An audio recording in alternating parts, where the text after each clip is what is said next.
Understand, I think this is a serious case, and we got to get an orthodontist in there to really get in and fix this issue. This is not as if this were a wimpy, gentle approach, something kind of superficial, instead of something that can be just as impactful as anything an orthodontist would do with brackets and bands. Say that the appliance can treat extremely severe cases very easily.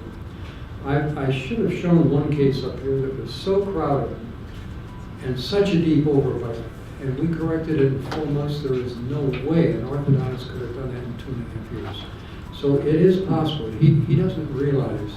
He thinks the appliance is too simple, that it only corrects simple little things, and it's not capable of correcting deep overbites, severe overjets. I mean, I've tried to show you some severe cases. I can show you more severe cases, but then you can correct a very severe case in 1/4 the time that orthodontists would do.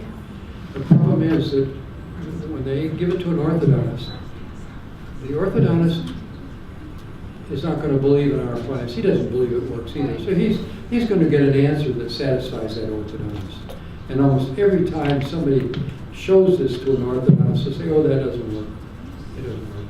So we sometimes advise. I was giving a lecture to a group of pedodontists in Indiana many years ago. And one guy came to me, one pedodontist came up to me and he said, I have a problem because the parent decides to go and get a second opinion from the orthodontist, and the orthodontist tells him a couple things.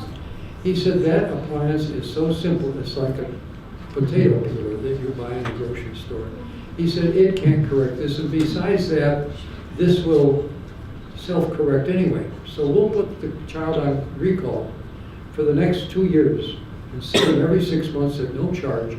And the mother comes back and tells the pedodontist, we've decided to let the orthodontist, he's a specialist though. I said, well, you should do like Ronald Reagan and Bill Clinton would do.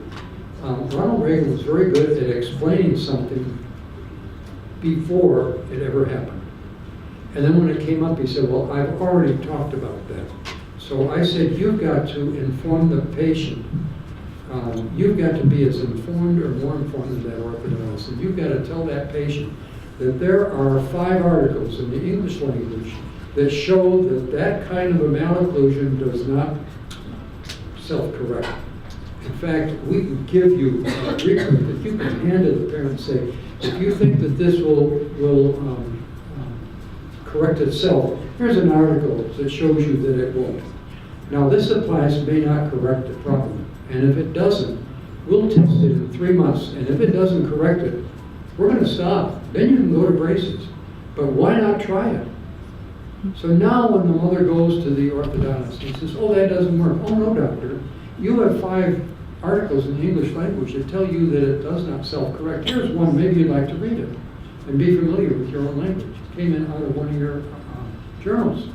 He said, well, anyway, that appliance doesn't correct anyway. Oh, he already said that. It may not correct, but in 3 months he'll know whether it corrects or not, and then he can always go to braces. She's caught the orthodontist in 2 lies already. That's the end of that orthodontist. She'll never go to him again.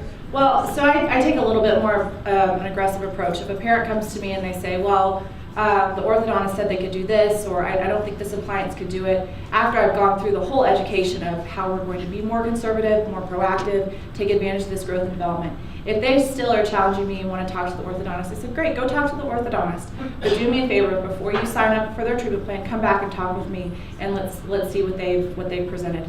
A lot of times when they come back, the parents come back and say, well, this is going to be glued in, there's going to be metal, all of the traditional ortho route. So I talk about proper oral hygiene, how if the kid is compliant, we'll expect these results. And then I say, what's the harm? Just start now. If your child is compliant and you don't see improvements, you're not happy, I'll give you your money back and then you can go to the orthodontist. All we could do now is just help it a little bit. But if you wait and do the orthodontist plan and continue to wait and be in their active recare, by the time you're figuring out that that's not working the way you want it to with the orthodontist, it's going to be too late for me to help you. So why don't you go with me first? And when the compliance has been there, I can't tell you how many moms pull me aside and they say, thank you so much for telling me that. And the orthodontist plan is usually to wait anyway, so you're not stepping on his toes, you're just doing something now.